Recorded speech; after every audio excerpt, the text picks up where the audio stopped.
काली नदी। दोस्तों, यह कहानी एक काली नदी के विषय पर आधारित है। इस कहानी को कृपया दिल पर ना लें, यह केवल सुनने के लिए या मनोरंजन के लिए बनाया गया है। तो चलिए बिना ना देरी के हुए इस वीडियो को शुरू करते हैं और आपको बताते हैं। मारो मारो की आवाज़ उस काली गहरी रात के सन्नाटे को चीरती हुई पूरी वादी में गूंज रही थी। कोई लाठी लेकर, कोई कुल्हाड़ी लेकर, जिसके हाथ लगा वह उस काली नदी की ओर दौड़ा पड़ा। अभी अंधेरा होते ही गांव वालों को किसी ने बताया कि काली नदी पार कर रहे दो आदमियों पर हमला हुआ है। गांव वाले बेतहास भागते हुए नदी के किनारे पहुंचे तो क्या देखते हैं, खून में लथपथ दो लाशें किनारे पड़ी हैं। देखने पर पता लगा कि दोनों की मौत पानी में डूबने के बाद में किसी ने इन लाशों को काटा है। पूरे गांव में सनसनी फैल गई। गांव के मुखिया ठाकुर जगन्नाथ जी आगे आए और बोले, जब हमने फैसला किया था कि रात के समय कोई नदी के रास्ते नहीं जाएगा, तो ये सब कैसे हो गया? चौकीदार कहाँ मर गया? तभी पीछे खड़ा चौकीदार कांपता हुआ आगे आया। मालिक, मैंने तो इन्हें बहुत मना किया था, लेकिन ये तो शहर से आए पढ़े लिखे नौजवान थे। इन्होंने मेरी एक बात नहीं मानी। हार कर मैंने गांव वालों को बुलाने चला गया। आया तो यह सब देखा, और आपको यकीन ना हो तो गांव वालों से पूछ लो। जमींदार जगन्नाथ जी बोले, तुझे इसलिए तो नौकरी पर रखा है कि किसी को नदी में उतरने न दे। हमें पता है काली नदी का भूत किसी को परेशान नहीं करता। जब कोई नदी में जाता है तो वह उसे मार देता है। ऐसे में इस चौकीदार का क्या फ़ायदा? अब पुलिस आएगी, 10 सवाल करेगी। उसी समय पुलिस को सूचना दी गई। कुछ ही देर में पुलिस वहां पहुंची। लाशों को अपने कब्जे में लेकर पोस्टमार्टम के लिए भेज दिया गया। काफ़ी लोगों से पूछताछ की गई, लेकिन किसी को कुछ भी पता नहीं था। कुछ ही दिनों में गांव वालों को सामान्य हो गए। उसी गांव में एक 25 साल का नौजवान, जिसका नाम नीरज था, वह एक दिन अपने दोस्त दीपक के साथ नदी किनारे एक पेड़ के नीचे बैठा था। नीरज बोला, यार ये भूत का चक्कर क्या है? इस भूत के चक्कर में हम नदी में नहीं जा पाते। नदी के उस पार देखो तो कितना सुंदर नज़ारा है। उस पार एक मंदिर भी है। अगर किसी तरह इस भूत से छुटकारा मिल जाए तो कितना मज़ा आ जाएगा। यह सुनकर दीपक बोला, भाई यही तो समस्या है इस नदी की। जो भी इस नदी में जल में पैर रखता है वह मारा जाता है। नीरज उस पार जाना चाहता था। उसने अपने दोस्तों से कहा, क्यों ना हमें पता लगाया जाए कि आखिरकार यह भूत सबको क्यों मार रहा है। यह सुनकर दीपक बोला, इसका जवाब तो गांव के कोई बुजुर्ग ही दे सकते हैं। गांव में सबसे ज़्यादा उम्र के तो केवल पुष्पा के दादाजी हैं। चलो उनके पास चलते हैं।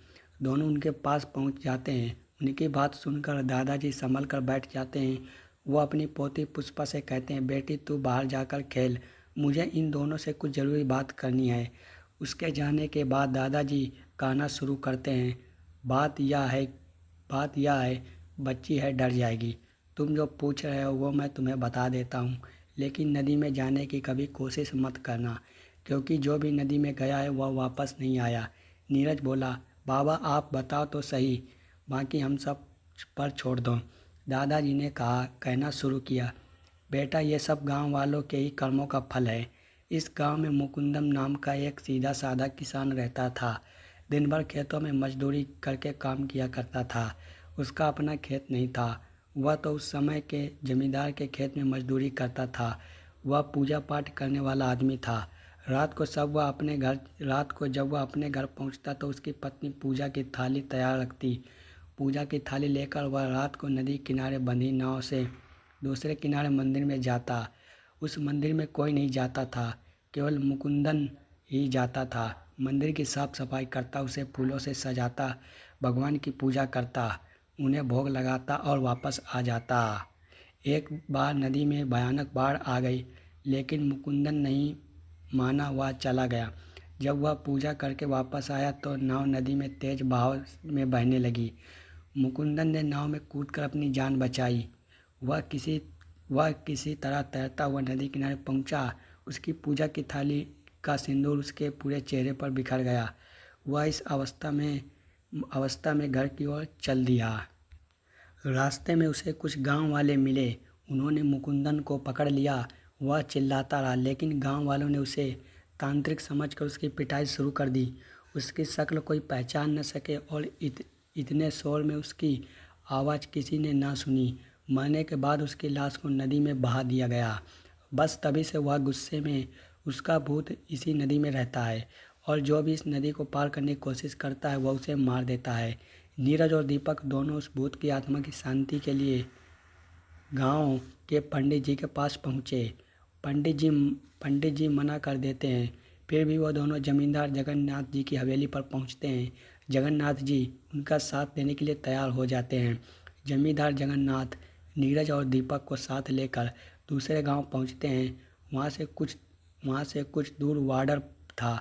वहीं पास में एक फौजी कैंप थे जहां फौजियों के नदी पर पुल बन रखा था। जगन्नाथ जी और गांव वालों ने फौजी के कैंपर से बात की।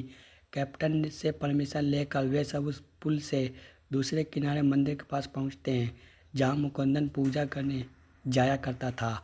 अगले दिन उसको मुक्ति दिलाने के लिए पूजा रखी जाती है। बाकी गांव वाले इस किनारे पर खड़े में हो मंदिर की पूजा को देख रहे थे।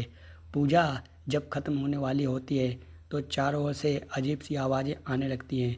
तब पंडित जी कहते हैं, मुकुंदन, गांव वालों अपनी गलती मान रहे हैं, इन्हें माफ़ कर दो और ये दोनों बच्चे तुम्हारा पिंड दान कर रहे हैं। अब तुम मुक्ति की ओर चले जाओ और भटकना छोड़कर भगवान के धाम चले जाओ।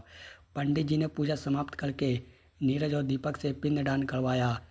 उसके बाद धीरे धीरे वे आवाज़ें आना बंद हो गई और जैसे कोई उनसे दूर जा रहा हो।